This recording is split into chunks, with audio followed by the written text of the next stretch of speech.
that one's going to sting.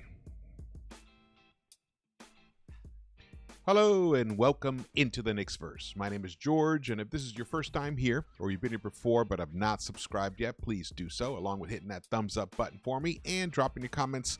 I appreciate all the comments. I try to read them all. They help me. You guys are like my collaborators, like I always say. The New York Knicks hosted Steph Curry at MSG and lost for the 13th time. That's right. They've only got one win against him, and that was the game that he scored 54 points against the Knicks. Ah, man, you thought tonight they might have it. The Knicks led by 8 points at halftime. The Warriors looked a bit fatigued. They played the night before. They played last night. So I was feeling pretty good. I was thinking, okay, the Knicks don't look that sharp either. But you know what? We're missing our all-star center. Karl-Anthony Towns could not play tonight for personal reasons. We don't know what those reasons are whatsoever, but I hope all the best for him and his family. I hope it's nothing big. But it's also uncertain if he will be joining the team on the West Coast trip. Now, I'm not that concerned about it because I think he didn't look right in the previous game, and maybe it was personal issue. Maybe the personal issues were already percolating up. They were already there, and he was distracted. I'm not sure, but he didn't look like the Karl-Anthony Towns. He didn't look like the all-star guy. He didn't look like a guy who's averaging 24 points and 13 rebounds. He didn't look like that guy. And he hasn't for a couple of games. So I was thinking maybe it's some nagging injuries. The hand is bothering him. He was flicking it in that Memphis game still. I thought maybe the knee was barking a little bit. But maybe it is personal issues. But, you know, hopefully if that gets resolved positively, he'll get some needed rest, and he'll come back reinvigorated. Because what this game showed is how much Karl-Anthony Towns is an integral part of the DNA of the way this team wins. They're not going to win like in years past when Randall was hurt. He had to sit out, and you go to Obi, and Obi can give you 20. You know, in a different style, but he can give you. If your point guard isn't available, Brunson's not available, you got IQ. Boom. He can give you 20, 25. He can give you 35. You know, it's not that type of team. And we don't have an iHeart coming off the bench to fill in for Mitch. The bench is depleted, but the bench actually played pretty well tonight, especially Deuce. Landry Shamet gave us some good positive minutes, and Cam Payne did as well, especially in that first half when Steph Curry was out of the game. The Knicks were able to win those minutes, and that was crucial. That was crucial for this team. Let's get into it here. Here we go. 114-102. And let me tell you, the game was a lot closer than this score will tell you. The Knicks came out flat in that third quarter, gave up the 8-point lead, and suddenly found themselves down by 6. But if it weren't for the heroics of OG Anunoby, this game might have been a blowout earlier. I got to say, shout out to him. Shout out to him for sure. He was the MVP of the previous game. He came out tonight with the same fire and desire as before. He shot almost 58% overall, 44% from the three-point line, 29 points for him, almost 30 points. But only got 3 rebounds. But his job was to defend out there on the court. He mostly had Jimmy Butler was his assignment, and he did a very good job in stifling Jimmy. Though Jimmy still ended up 6 of 12, still ended up with 19 points. But let me tell you, I have concerns about this team without Cat. You know, obviously, it's going to be a lack of scoring. You know, how do you make up for 24 points? Well, OG tried his best. OG averages about 14, 15 points a game, and he gave us an additional 14 or 15 points tonight. But still, where are those other 10 points going to come? You would think they would come from Mikal Bridges. You would think, but they did not. Josh Hart, you would think he would be able to make up for it as well. Josh Hart tonight, he shot 1 of 8, gave us 2 points, 0 for 4 from the three-point line, and his three-point shot looks like he's lacking complete confidence right now. He's drifting. He's not going straight up. He's not planting his feet, and they're not pointed directly at the basket consistently. I mean, his three-point shot, I mean, they didn't even look like they had a chance. He was the game lowest, a minus 22. Actually, I think he was a minus 23 for the game. No, minus 22 for the game. You know, when you're missing a Karl-Anthony Towns, your other starters have to step up. They have to fill in for that. And even the 8 rebounds. 8 rebounds for him in 33 minutes of play, even though that's really good for most guards, we needed a double-digit rebounding night from him. But he wasn't the only one who did not give us the effort that is needed. Once again, Mikal Bridges comes up short for the New York Knicks. I don't have highlights for you tonight. Sorry, I should have led with that. I don't have highlights for you tonight. We're going to go through the stats, break this down, and then we're going to move on to the next game because move on to the West Coast trip. This was a very, very demoralizing and unnecessary loss because the team had something going at one point. They had something nice going. And let me finish with this. Marshall Green tweeted this out. Mikal Bridges was guarded by Steph Curry for the majority of the night, and he took fadeaway J after fadeaway J. Not once did he go all the way to the hoop. And it's not like the Warriors have, you know, a huge shot blocker at the 5 spot there. Looney came in for a little bit. Looney can definitely give you some rim protection. But this guy, Quentin Post, he's really a 7-footer, or I think 6'10", who can shoot the 3. He's not a rim protecting presence out there. You have Draymond Green, who's fantastic defensive player, but come on.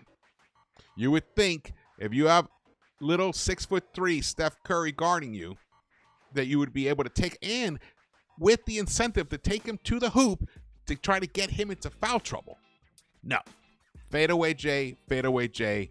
And as Marshall says here, his play style is just not what the Knicks need at the 2 next to Jalen Brunson. So what they need is, basically what they need is Dante DiVincenzo. That's the sad aspect of all of this. We learned from last season, Dante was the perfect backcourt mate for Jalen Brunson and his style. He shoots a very deep 3 ball, and that spreads the floor and opens lanes up for Jalen Brunson and for others. And also, he can create a bit for himself. So that aspect is missing. Deuce has stepped in. He's done a yeoman's job. He's got off to a great start in the beginning of the season. Of late, his efficiency isn't there, but the defense is, and the team looks better when he's on the court. And I'm going to give you an example here. So this is the 4th quarter play-by-play. So OG came down. He was fouled by Post, right, with 6 minutes and 33 seconds left. Now, remember, the Knicks were once up 8 points in this game, and then were able to battle back and regain the lead. Actually, let's regain the lead. Here we go. Regain the lead late in the 3rd quarter. Okay, they had a nice, I think it was a two-point lead or something. As it came to the end of the 3rd quarter, then the 4th quarter picks up, and immediately, Golden State starts hitting their buckets. Start causing problems for the Knicks defense. And the Knicks defense, they looked a little slow. They didn't quite recover as well. And Kerr decided to go small, which helped them offensively. And at that point, the Knicks were able to still kind of stick around for the first couple of minutes in that 4th quarter. Down 2. Actually, they ended up tying it again. They're down 5. Then they got it down to just a 1-point game right here. Actually, it was 2 points game, but then OG missed his missed the second free throw. He hit the first free throw, and the score was 94-93. Golden State was ahead. Then, Deuce McBride was subbed out. Landry Shamet and Payne were also subbed out in for Jalen Brunson, which I don't, obviously, We want to have the captain clutch out there. So Brunson coming back in for Payne. Cool with that. But was this the time to switch Mikal and Josh Hart? Actually, switch Deuce and Shamet for Mikal and Josh Hart. Was this the time to do it? When the team had fought back to get back into this game, to tie the game, they had momentum. OG was looking incredibly good. And then at that point, Kerr subs out Pozenski, Buddy, and Jimmy, and brings back Steph, Santos, and Moody. Now, Santos is a big guy. He's a big guy out there. So we lost on height in that switch right there. But we were already kind of small. And then OG misses that second free throw, and that was just felt like a harbinger of potential doom. He's a really good free throw shooter. He misses that, and nobody recovers. On a missed free throw, this guy Santos is wide open and hits the three. And then it's a 4-point deficit. And from that point on, the Knicks could never catch up. Precious got a rebound, but then Mikal misses a 10-foot fadeaway again. Another fadeaway right there. Could have gone to the hoop. Maybe picked up a foul, but nope. He misses that. Santos gets a rebound, and then Steph buries a three, and you know he's going to. And Steph had been struggling in the first half of this game. Actually, Golden State was struggling in the first half of this game. Then OG misses his step back. Moody hits a running layup, and now it's a 9-point deficit. Like, instantly. Finally, Josh Hart decides to get involved offensively, and what does he do? Misses his 3-point attempt. Now here, this was very frustrating here. Okay, he got the rebound, but then Curry missed the hook. This right here, they kept getting offensive second chance and third chance opportunities. Man. Now, there's 3 minutes and 49 seconds left in the game, and Thibs finally decides to bring in some height. He was small. He subbed out Precious for Mitch, and Mitch only played 1 minute at this point. But why did he wait so long? Think about during this whole stretch here how much of Mitch's presence could have been useful. Right here. He could have been useful right here. He could have been useful actually guarding this guy. You know, he could have been useful during this whole section right here where the second chance opportunities, third chance opportunities presented themselves for Golden State. Mitch is fantastic at that. He's one of the best rebounders in the game.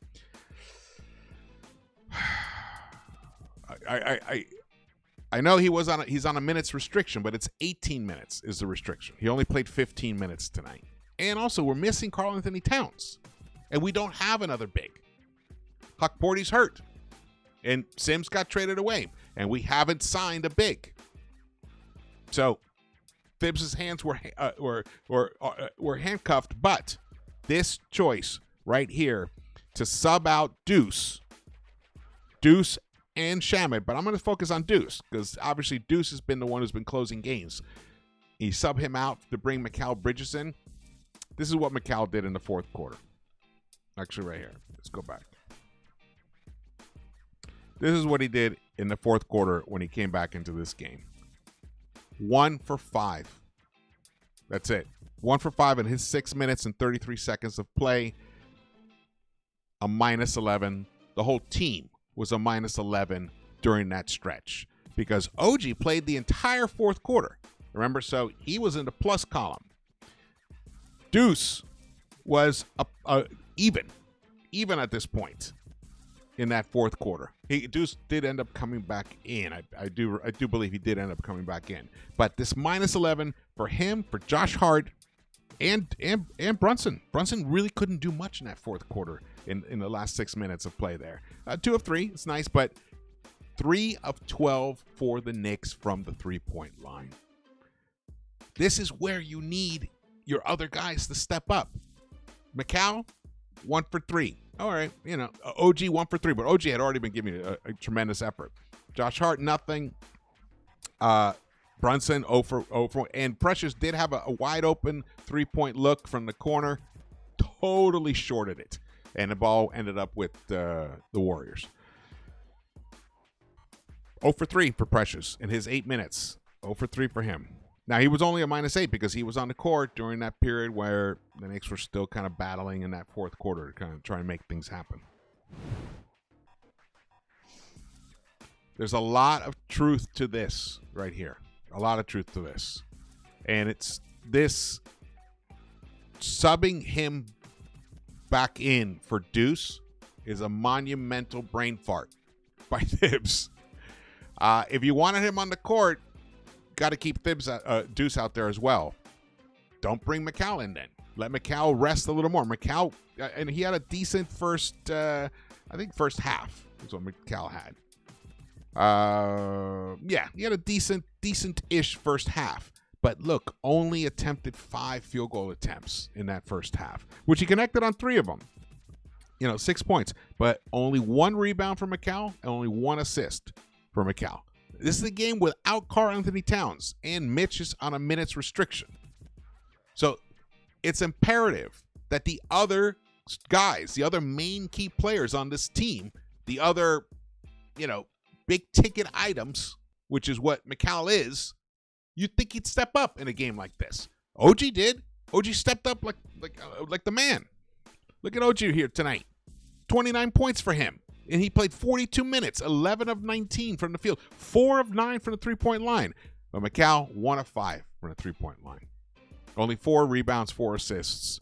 The 4 assists are nice, but 4 rebounds, that's it. Only 15 shot attempts tonight on a night when the Golden State Warriors defensive scheme was basically to blitz Brunson, to force the ball out of his hands, and it worked.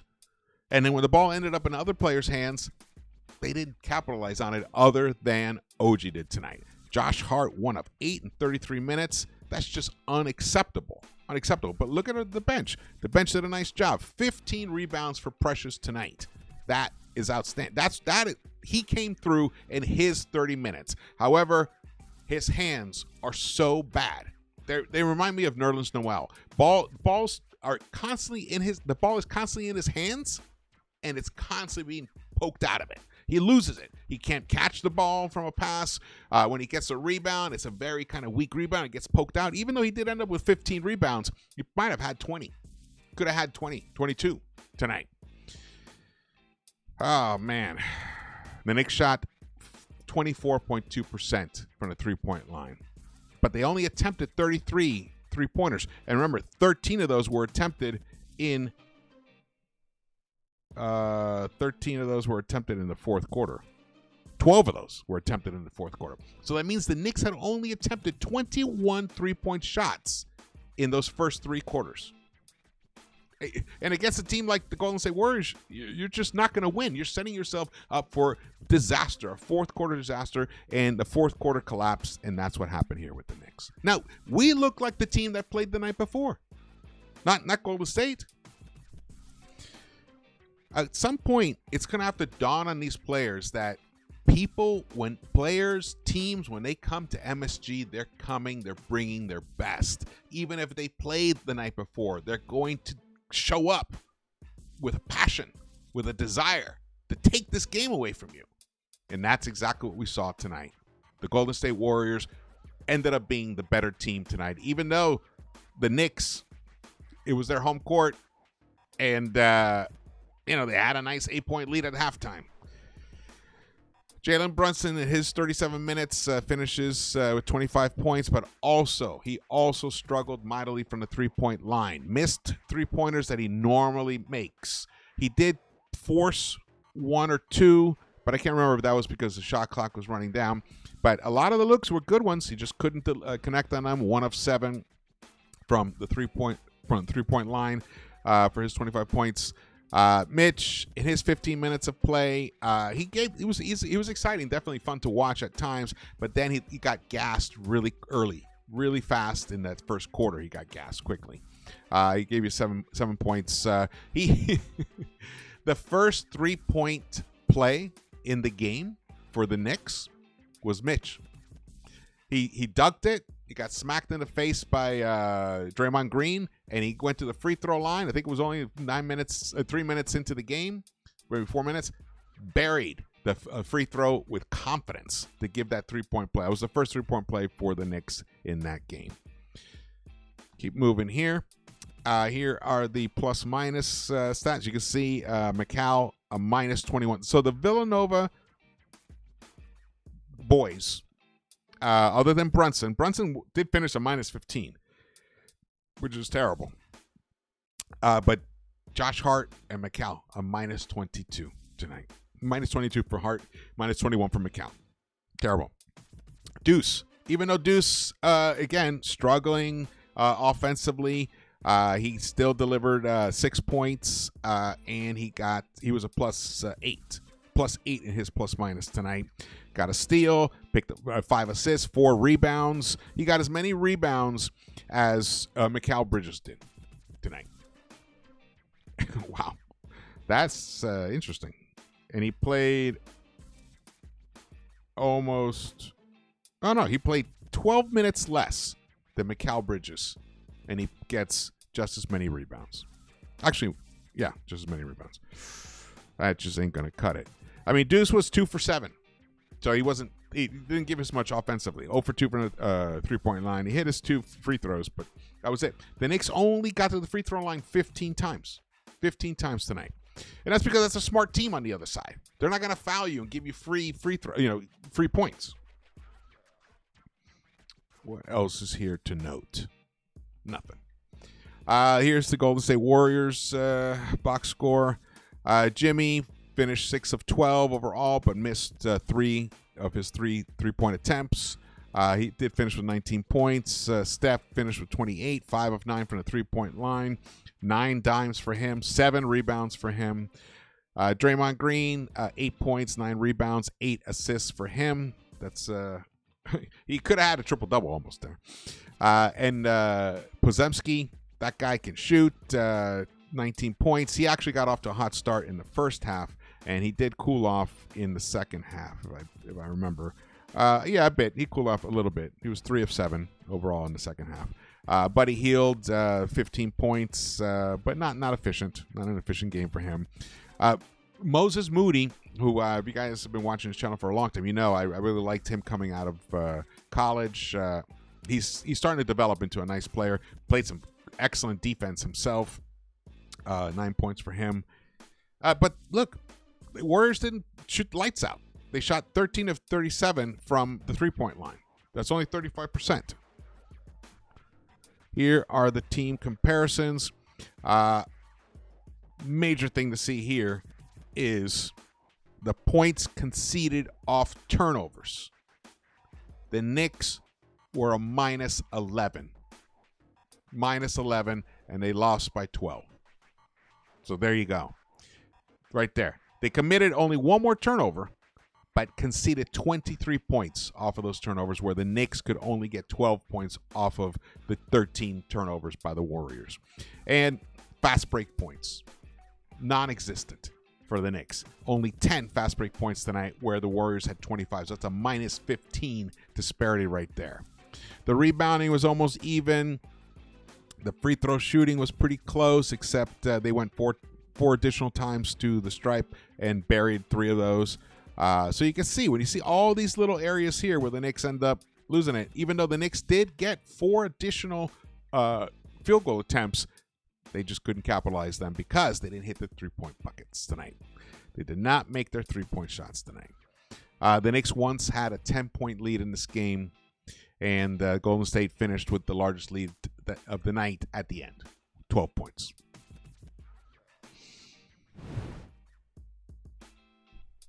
So, the New York Knicks now are going to go on a brutal West Coast trip.